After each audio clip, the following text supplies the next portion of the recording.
Hello সবাইকে good morning. সবাই কেমন আছে? আমিও ভালো আছি, খুব ভালো আছি। মামা বাড়ি এসেছি না, তো সকাল সকাল উঠে পড়েছিলাম। উঠে গিয়ে আমরা গেছিলাম মর্নিং ওয়ার্কের স্টেশনের ধারে। খুব ভালো লাগছিল, খুব ঠান্ডা হয়েছিল, তবে আমার তো মর্নিং ওয়ার্কের অভ্যাসটা আছে, না গেলে হয় না।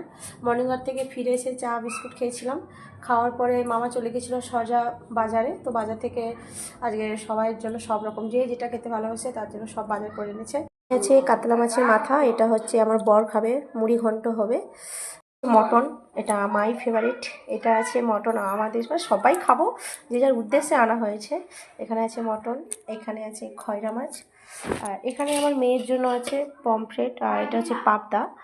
তো সবাই, তবে মাছগুলো এখন হবে আর মটনটা হবে সন্ধ্যের সময়, মানে রাতে হবে। তো মামা তো বাজার থেকে সব একসঙ্গে এনে রেখে দিয়েছে। এবার আমরা আমাদের মতো তৈরি করে খাবো। তবে আমি তৈরি করবো না, করবে সব দিদা করবে। দিদা কাউকে রান্না করতে দেবে না, আমি এমনি হেল্পিং হ্যান্ড, জাস্ট টুকটাক কাজ করে দেবো। তো চলো তোমরা ব্লগ দেখতে থাকো, টাটা। দিদাকে ধরে এনেছি। দিদা বলো, মাছের মাথা কি তোমার নাতনির জন্য কি করবে? মুড়ি ঘন্ট করবো। আচ্ছা, মটনটা আমাদের জন্য সন্ধ্যায় হবে, তাই তো?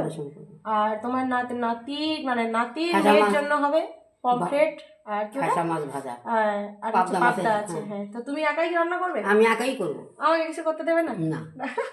বেড়াতে এসেছিস, বেড়াও। হ্যাঁ, বেড়াতে এসেছি, বেড়াবো। এই কি করে আনন্দ করো।